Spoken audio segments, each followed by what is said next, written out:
नमस्कार, शुभ सकाळ. मी गार्गी गोरेगावकर. न्यूज 18 लोकमतमध्ये तुम्हा सर्वांचे स्वागत करते. तर बदलापूर लैंगिक अत्याचाराप्रकरणी अटकेत असलेला आरोपी अक्षय शिंदेनं आपल्या गुन्ह्याची कबुली दिली. त्याला 26 तारखेपर्यंत पोलीस कोठडी सुनावण्यात आली आहे. दरम्यान आरोपी अक्षयच्या घरी स्थानिकांनी तोडफोड केली आहे. अक्षयची 3 लग्न झाल्याची धक्कादायक माहिती देखील या दरम्यान समोर आली आहे. बदलापूर अत्याचार प्रकरणातील आरोपी अक्षय शिंदेच्या घरात घुसून स्थानिकांनी तोडफोड केली आहे. बदलापुरातील एका प्रतिष्ठित शाळेत चिमुकल्या मुलींवर लैंगिक अत्याचार प्रकरणात शाळेतील कर्मचारी अक्षय शिंदेला अटक झाली. हे प्रकरण समोर आल्यानंतर नागरिक चांगलेच आक्रमक झाले. यावरून काल बदलापुरात तीव्र निदर्शनं झाली. आरोपीला आता आमच्या समोर फाशी द्या अशी मागणी लोकांनी लावून धरली होती. आज दुसऱ्या दिवशीही या घटनेचे तीव्र पडसाद उमटताना दिसले. आरोपी अक्षयच्या घराची लोकांनी तोडफोड केली आहे. दरम्यान आरोपी अक्षयनं आपला गुन्हा कबूल केल्याची माहिती मिळते. आरोपी अक्षयचा जबाब व्हिडिओ रेकॉर्डिंग करण्यात आलाय. हा जबाब मोठा पुरावा म्हणून पोलीस कोर्टात सादर करणार आहेत. दरम्यान आज त्याला कोर्टात हजर करण्यात आलं होतं.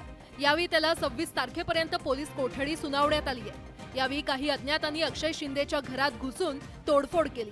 आतापर्यंत समोर आलेल्या माहितीनुसार आरोपी अक्षयची 3 लग्न झाल्याचं कळतंय. मात्र त्याची एकही पत्नी त्याच्यासोबत राहत नव्हती अशी माहिती समोर आली आहे.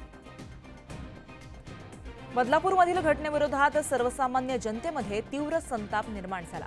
राज्याच्या विविध भागामध्ये या विरोधात आंदोलनं केली जात आहेत. आता महाविकास आघाडीनेही महिला सुरक्षेच्या मुद्द्यावरून आक्रमक भूमिका घेतली आहे.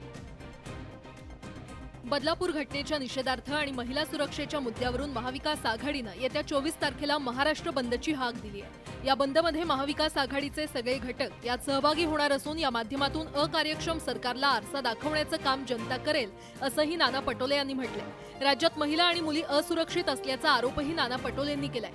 सरकार इस बातों को दबा रही है और इसलिए आने वाले 24 तारीख को महाराष्ट्र को बंद की आवाज हमने दी है.